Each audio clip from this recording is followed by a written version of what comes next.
Hello, my name is Kate Hudson Hall, and thank you for listening to Bulimia Sucks.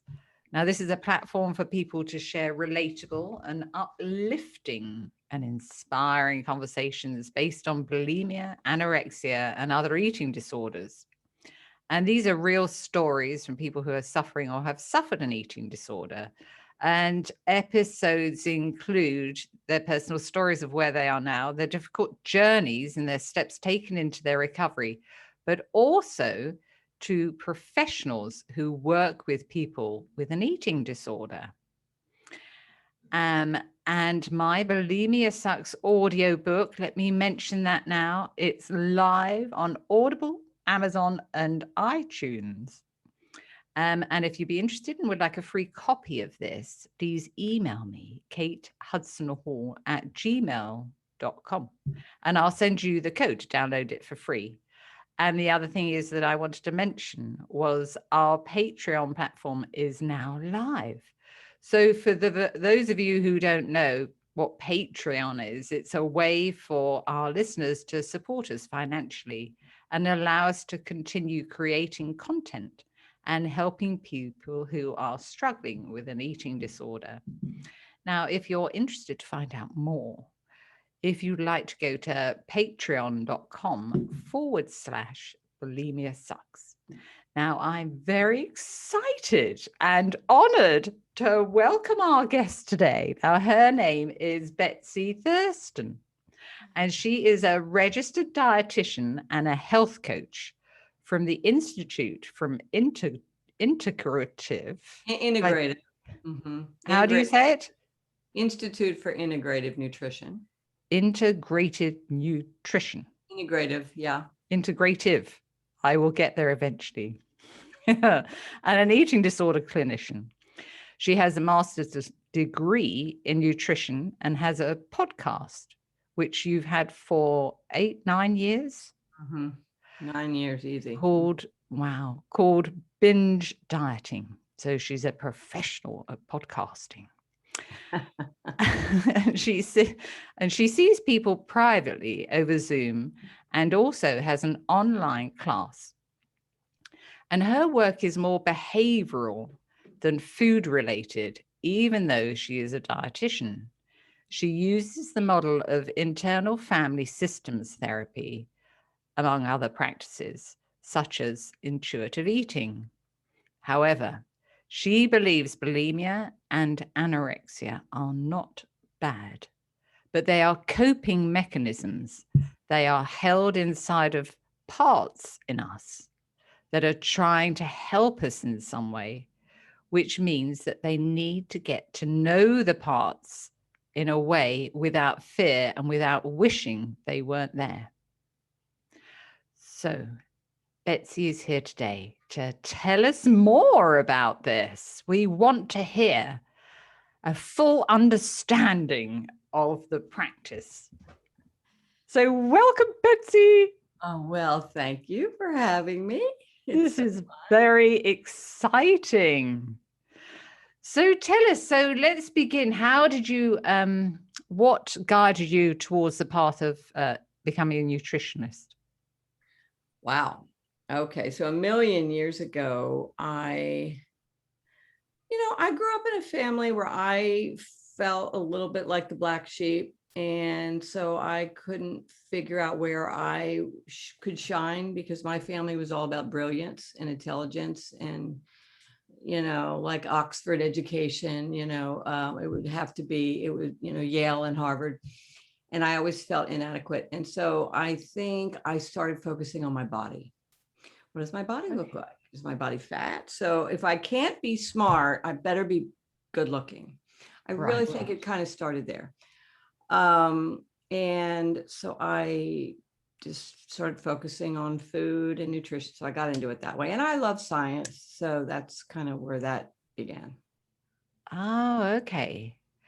So is that what you studied at college? Yes. Well, actually, in the very beginning, I studied economics. And then I thought, this is so boring. I hate this. Why am I even doing this? It just wasn't for me. Yeah. Yeah. So then I changed, but yes, college, and then I got my master's degree, and yeah. So, I mean, to be a registered dietitian, it's a lot of schooling. Yeah. And then for many years, you know, I had a private practice, just being a registered dietitian and working in hospital settings. But I wasn't really doing eating disorder work at that time. And it wasn't really fulfilling to me. And I didn't feel like I was making a difference, but I also, yeah, it just wasn't what I wanted to do. So, and then what happened after that? So how did you sort of end up working with people with eating disorders? well, I never personally had a full-fledged eating disorder. I think I had pieces of it, you know, the anorexic spectrum early on. My husband's sister died of an eating disorder. But it was the psychology of it that fascinated me. And then I became a mom, and my middle child had probably the most severe drug addiction of anybody on the planet. He should be dead. He's 28, almost 29 now, and doing amazing. But for 10, 12 years, he was always in jail or living on the streets or in rehab. It was a revolving door. And I saw that his drug addiction was no different really than all my clients. They have an addiction to starving themselves. They have an addiction, and I do much more bulimia than I do anorexia, way more. And just disordered eating. So yeah, I saw that it was exactly the same thing. It's a need to go into that void where you don't think, where you take a break from life, where you can detach yourself. Right. And it works. That drugs, alcohol, and food are the top line defenses for the brain because of the neurotransmitters. And I often say to people when they are, you know, we're learning all the tools that they're learning, and yoga and breathing and take a walk and call a friend, and you have to do other things, which are great. And I always remind them, you need to line up with the truth that drugs, alcohol, and food are top tier defenses. And we are asking you to go to a secondary tier. So the hit you get from a sugar rush, from really going for the food, is going to probably be more intense. It will fill the need better of needing to check out from life and take a little mental break or whatever than will yoga or taking a walk or doing these other things. So, but obviously you can't continue. You don't want to continue on this life of bulimia because it sucks. See, your book says. Yeah. It's very, I mean, I've had clients who've had to go out of the country twice, one client to get her teeth redone. Yeah. And I remember this particular client saying to me, I don't even care if I'm ugly, if my face is deformed, if my teeth are often awful. I just need to be thin. It's just amazing the power of this illness. It's an illness. So anyway, there's that. So, so with your eating disorders clients, so say somebody came to you with bulimia, what would be the first kind of pathway, what would happen in the first session, and how would you take them forward? Okay, that's a good question. I need to assess how severe it is. So when they very first come in. Okay, so say they are binging and purging, you know, multiple times a day, and they were in a very bad place. Yeah, so if they're in that position, they need some structure, no doubt. So that's my dietitian part will come in, and they need some boundaries. Even though I'm a full believer and we have to heal the part and get to know the bulimia part and not hate it and work with it, we have to have boundaries. So I would probably go with working with them on what they're doing now, and 3 meals, 1 snack, 3 meals, 2 snacks. It really depends on the person, but possibly 3 3 meals, 1 snack. During those meals, you can't be restrictive. You need at least 3 food groups or more. I don't want you to say no to sweets, but you're not, most of the people with that level of bulimia won't. That's too triggering. They won't be able to have 1 cookie. So that is unrealistic. But whatever they can handle that they don't think is going to send them off the ledge would be, because obviously no forbidden foods and intuitive eating that is so common are super helpful, but that's just not. That's too far away, isn't it? Too far away. Yeah. And I remember when I was in recovery and I found the Eating Disorders Association in the UK, and because it was such a long time ago, they sent me a diet, not a diet, but that's, they sent me a sheet of foods that I should eat. And then once a week I would speak to her on the telephone and I would fill out my thoughts and feelings from the foods that I'd eaten. And this was like revolutionary to me to start to tune into my feelings. But also what I remember so clearly is to looking at this sheet of food that I had to eat every day and thinking, this is fantastic, because I had no idea whatsoever how to eat.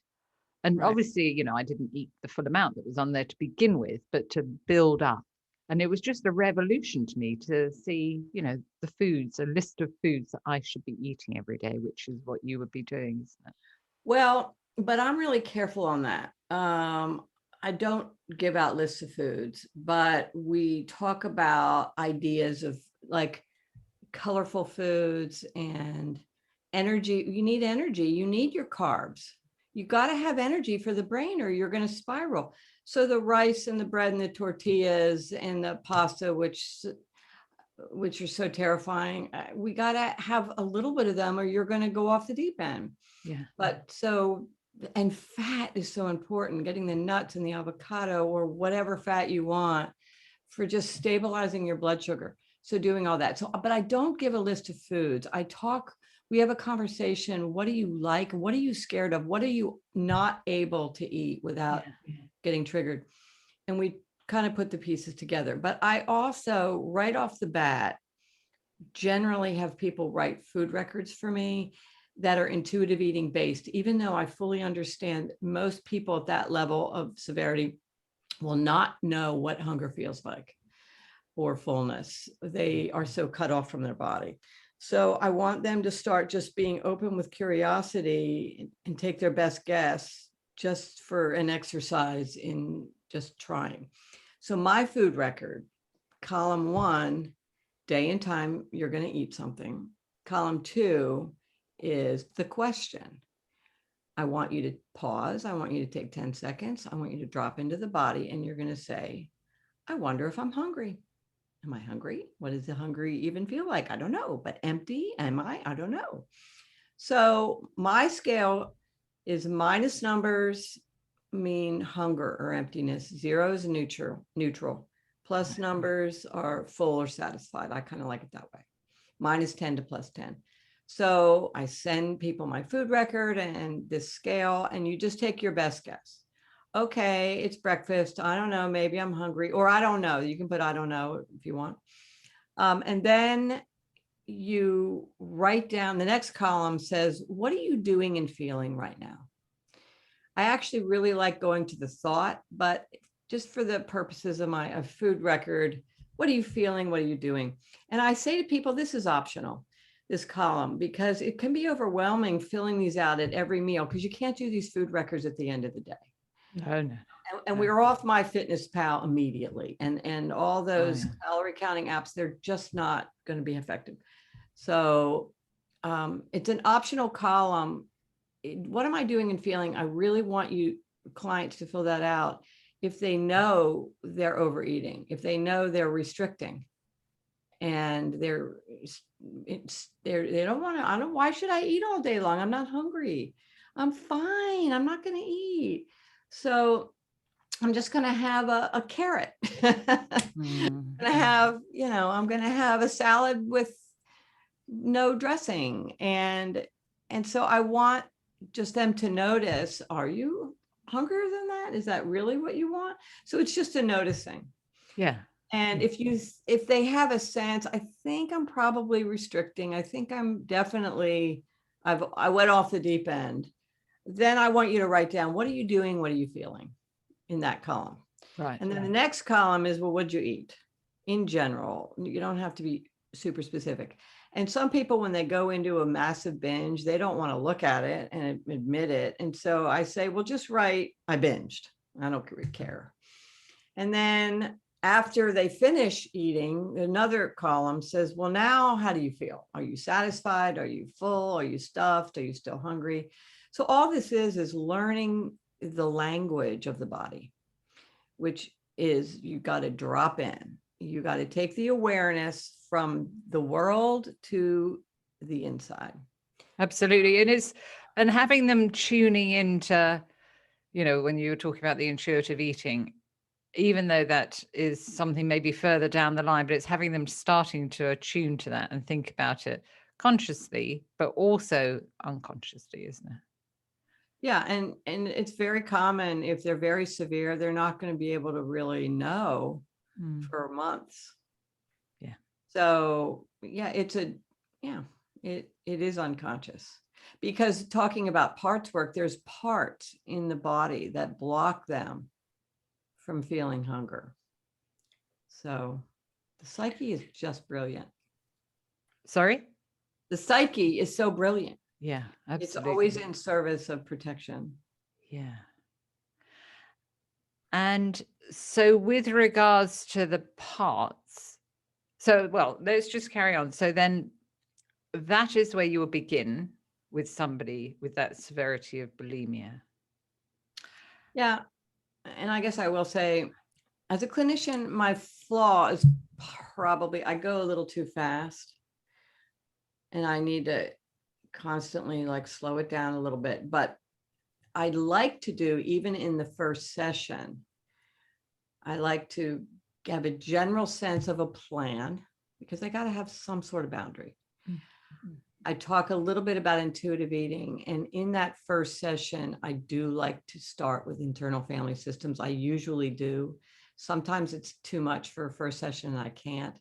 And that would mean finding, generally in terms of the parts work, there's many parts are things in us that are like individual personalities. They're like little entities that live in our head. And we all have them, and we have many of them. And there's two categories.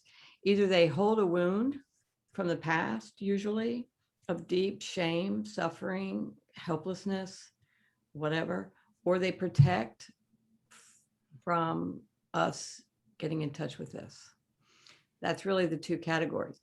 Right. And so the bulimia obviously is protecting you from going to that. However, typically, I don't start with the part that is bulimic, that needs to eat to numb. I typically start with a different protective part, which says something like, I need to be good. The I need to be good part. I need to lose weight. I need to be beautiful. I need to be thin. There's 1,000 parts. And normally I start with a part that manages their day-to-day life. Right. Instead of what they call in internal family systems, the bulimic part would be, they call the firefighter, which would be, if your body is a house, the analogy is you're on fire. You're so triggered. Yeah. You just have to put out the fire, and you'll do it impulsively, immediately, no regard for consequences. I'll eat whatever I want to eat. I could care less about how I'm going to feel in an hour. So you don't start doing this parts work with curiosity, with a firefighter, with that intensity. So the protective part. Well, that's also protective, but you start with a part that normally is driving the bus, so to speak. I need to be perfect. And today I wasn't perfect. I need everyone to love me, and I'm a good girl, or I'm a caretaker. I need to be a helper of others. And today I feel selfish, and they think I'm not helping. Or that's where the parts that trigger the need to restrict, which then will binge, send them into binge, or that trigger the full-on binge. So anyway, but it's hard for me to, I'm generalizing because as you know, every single person has a very different reason for their set of circumstances that led them to bulimia. Yes. So I'm doing a little parts work. I'm being curious about, why are you even meeting with me? Let's connect with the part that wants you to be different, that wants you to be thin, that wants you to be perfect, that doesn't want you to have this addiction. That's where I start. Okay. And then how would you work with the parts? Well, there's the question. The model of internal family systems teaches that we have a core essence, which is undamaged, which is, it's spiritual. It's our spiritual self, which is the watcher of all the parts, so to speak. It's the witness. Okay. So the way to really connect with a part is to do it from this separate, curious space where you're not agreeing so wholeheartedly with the part, so to speak. So how do you do it? Well, we just kind of take a pause. We drop into the body. We just kind of notice what we notice. And I do sometimes like to go with imagery, which would be, I might say, let's pretend that can you find a place inside where you are safe and happy and no problems? Let's pretend that exists. I want you in your mind to go sit there. Right. Maybe a hallway of higher wisdom, just a space where you're curious and calm. Just a little bit of that. We'll sit there and let's pretend that you look in the distance in your mind, and there's a room in your mind in the distance, and you're looking in the distance, and in the room is the thing in you, the part in you that hates your bulimia. It's the part in you that wants you to stop right now and just never again overeat. It wants you to be normal. It wants you to be good. It wants you to stop overeating, or it wants you to be thin, whatever. So let's just be curious. And let's get to know this thing in you. Imagine it's in a room and you're watching it from the distance. And what would it say? And what does it look like? And so you're noticing. And so the really physically getting a space of separation is so effective. Yeah. Yeah. And some people connect with parts with imagery, and they see the most amazing things. But a lot of people, it's only thought. Yeah. Just like the thought stream, zoom round and round. And a lot of people are very somatic. And I am so somatic, so it's in my body and I didn't even realize it. So it's taken me years to get, so when I have a headache, when I have a stomach ache, when I'm so tense, that's a part that's just scared. Well, I wonder what that part wants you to know. So that's kind of what you're doing. And so you have to be separate and a watcher and curious. Now, it's really going to be normal that working with people first from the beginning, they won't be able to do that. Like to say to a person, I want you to, let's pretend they'll say, I really want to figure out this bulimic part. I'm like, okay. Let's put that bulimic part in a room and just be curious. So let's just stay separate. And then the key question in internal family systems is this: when you're working with parts, how do you feel towards that part over there? How do you feel towards the bulimic part? How do you feel towards the part that hates the fact that you binge and that you have a body that you don't like? How do you feel towards the part that wants you to be better? That is a key question, because you're getting the idea, there's me over here in this separate room or space. Right. How do you feel towards this part in you? So I'll say, how do you feel towards the part in you that's bulimic? And normally I hate it. It's my worst enemy. Of course they're going to say that. I mean, how would they not? Yeah. And then it would be, oh, okay, well, I understand that. Is there any possible way you could move the part that hates it into a waiting room? Because that's another part. There's the bulimia is just protecting you, but then you have a part that hates the bulimia. Now we have two parts. So can you get the part that hates this to step back in a waiting room so we can get to know the bulimic part? Yeah. It's hard. It's very hard to do this. It's too triggering. It's too hard to separate normally. So sometimes I will talk to the bulimic part. Hi, I'm Betsy, and I'd like to get to know you a little bit better and help me understand what you're doing for her. If I'm working with somebody like hypothetically Julie. So you're the part in Julie that wants her to eat so she won't think, or what? I'm not sure. What is your job? And I'm just full on imagining the bulimic part is like a little being with a mission. It has an agenda. Yes. It's trying to help. So I'm not judging it. I'm like, so help me get what exactly you do to Julia. What is your mission to help Julie? I don't understand. So I might talk to the part directly, and I have no judgment. I'm literally curious, and I am full on curious because I'm not Julia, so it's easier if I do it. And the part, she might be able to connect with the part enough so the part is answering from this mysterious inner world, and it might say, I don't think she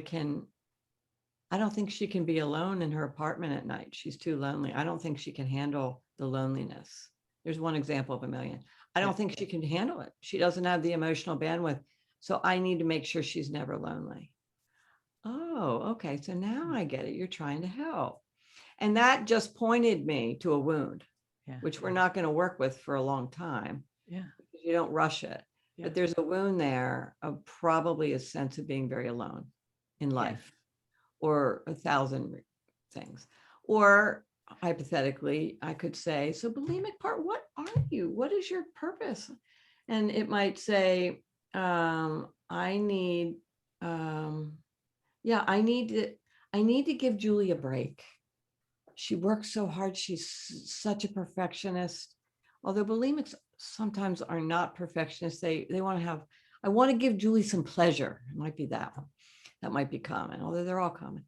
Julie never has any fun. She's too rigid, and life, because she restricts her eating. So my function is to just let her have a break from that and go all out. And you might as well just eat everything you want. I want her to have pleasure.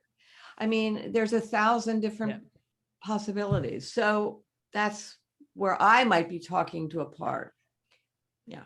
So then you would spend over time figuring out specifically what that part is the reason why it's behaving the way it is, having Correct. Julie behave the way it is. And then where would you take it from there once you have your... So the reason internal family systems is different from other parts work models. I mean, there's a lot of models in therapy that are, well, you have parts, but the difference is you talk to the part and you develop a relationship with it. This is a relational model. You can't really do this work intellectualizing. No.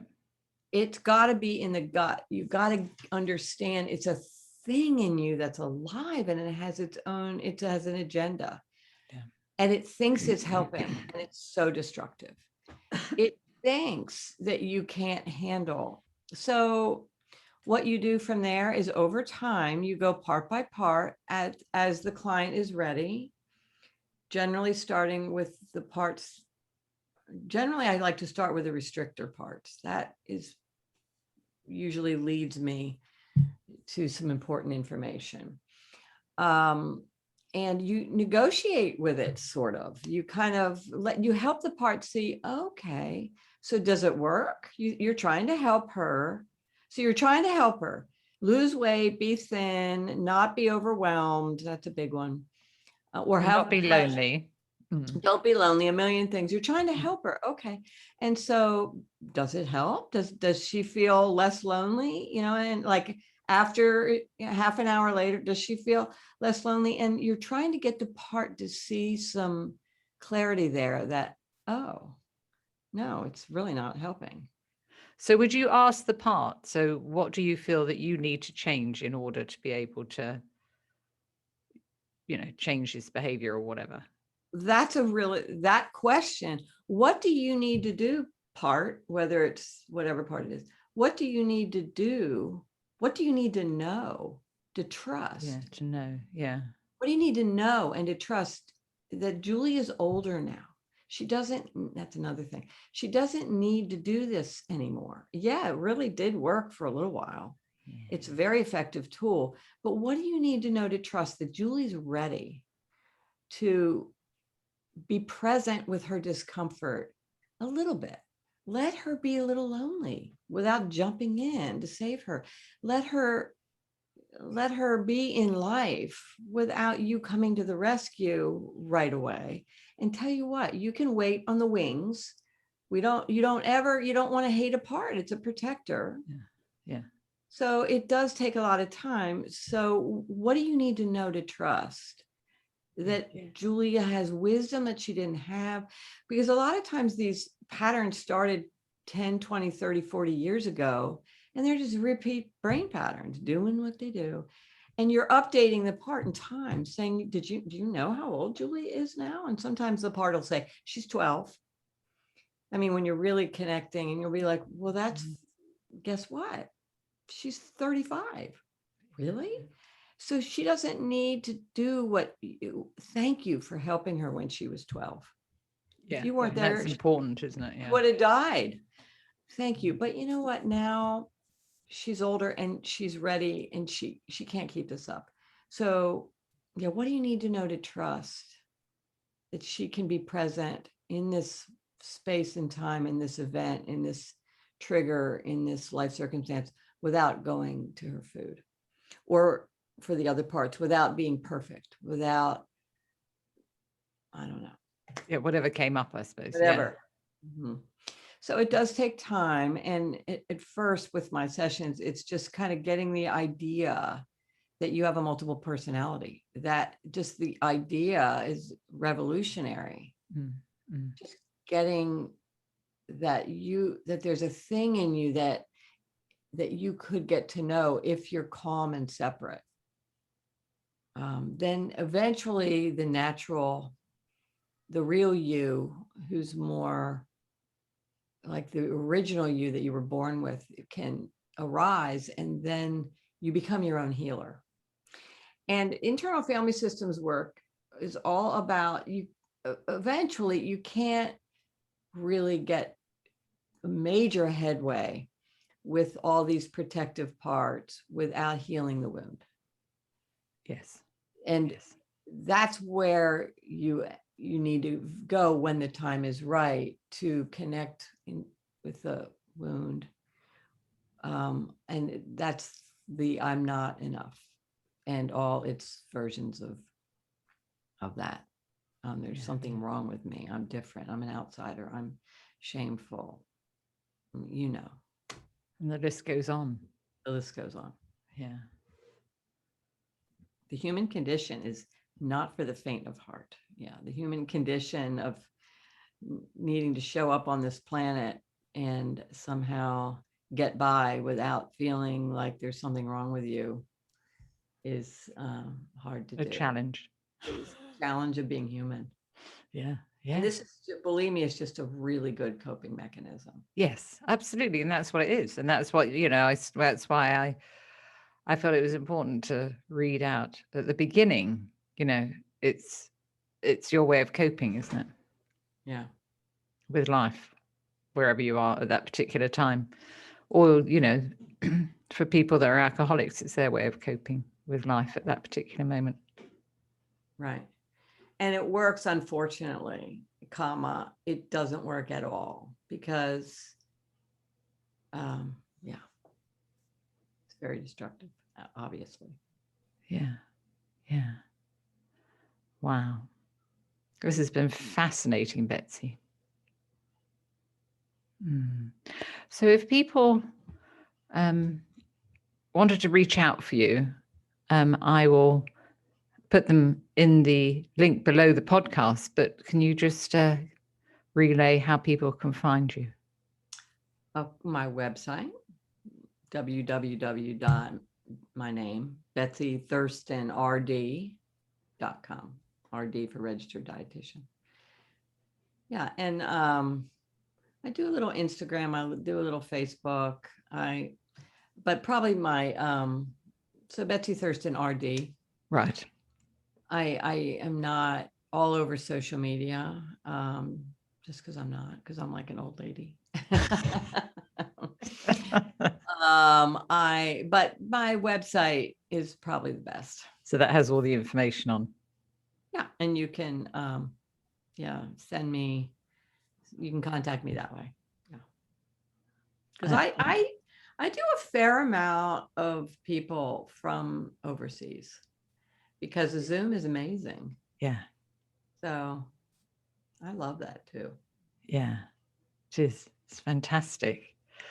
So we're almost at the end here. So what advice would you give to somebody with an eating disorder right now? And if they were thinking about taking that first step onto their recovery path, what would you say to them to help them to sort of guide them forward? Well, I think the knowing that there's help, that you can heal, that it's not your fate, that that you have more ability than you realize to help yourself and to get out of this horrible vortex of repetitive behaviors that you don't like, that you have the ability, and it is a journey and it is a process. So really the hope and the faith, but it's the hope and the realization that you can handle it. And what they should, to reach out for help. You can't do it alone. I mean, if you're in the space of the really severe binging several times a day, even binging once a week, you need support. So I love support groups. So whatever support you can get, you can't really do this on your own. You think you can, you can't. So it's so worth it. And people say, I don't have the money for therapy. I don't have the money. But what price? So for 10 years, you live in misery and your life falls apart. It's not, compared to life, it's not too expensive. I mean, there's free help out there, but it is so worth the investment, as you would know. And that's what it is. It's an investment in your life. In your life. And I personally resisted therapy myself for many, many years. Oh no, I don't need therapy. I did. I'm not getting help. No. And it's a drop in the bucket when, I mean, you take a vacation, you spend a whole lot of money and it's over in a week. It's so worth an investment of doing this, because your whole life can change to be on the journey. So I would say have hope and look for help, invest in yourself, because you matter, and we get one shot. Here we are on this lifetime. You might as well enjoy it or at least not live in suffering. People with an eating disorder suffer so much. So it's unfortunate. I guess that's what I'd say. What would you say? You agree? Well, I can't really top that. I think you've hit the key points there. And I think people listening that have an eating disorder, they can take it from two people that have been there with regards to therapy and how important it is and how it's changed our lives. Totally. Yeah. 100%. I can't believe the difference. The triggers I used to have, I'd be lost in my head. Yeah. trying to get out. And I had to ruminate. I had to, and I'd be lost. I just don't have them anymore. Or if I have them, I have a different way of managing them. Yeah. Oh, is that you? It's a part. Oh, it's you. Ah, okay. Okay. What do I need to do? What would you like me to do in order to be able to What do you need? release, change? You ask the part. What do you need? What do you need right now in this moment? If you have a binge trigger, like it just took you over. I've got a binge, and it's so step one, the pause. 5 seconds, the pause. Step two, who's there? It's a part. Is that my I'm not good enough part? Is that you?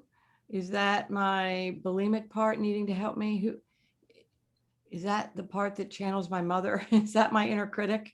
Yeah, you awful thing. It often channels the parents, not always. So is that you? Okay. What do you want me to know? What's going on? What are you worried about? What's your concern? So that is it's everything. And you do that over time, you get a relationship and things will change. So I think I'm getting off task again. I forget what you asked me, but that was my answer.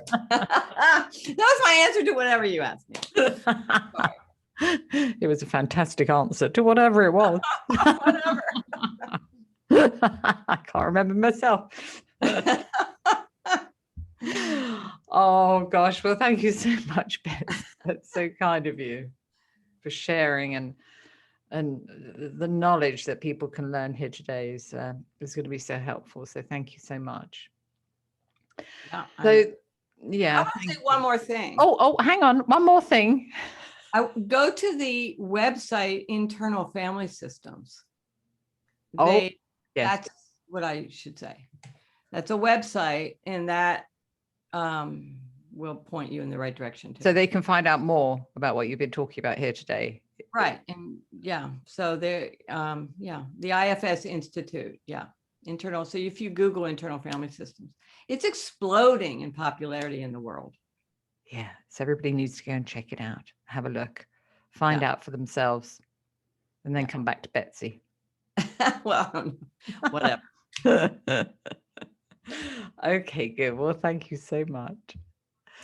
So that's all for today's episode of Bulimia Sucks. And thank you to everybody for listening. And join us again on the next episode. Make sure you subscribe to our podcast on Apple iTunes so you never miss an episode. Plus, as I mentioned earlier, my book is out on Amazon. So check it out, Bulimia Sucks, to learn many different techniques to help you to begin to break through your bulimic behaviors. And so thank you for listening, and make sure that you come and join our Facebook group, Bulimia Sucks. If you haven't already, you're aware it's great to connect with like-minded people and learn from them and hear their experiences and maybe share your experiences. So thank you so much, and I will speak to you in the next episode.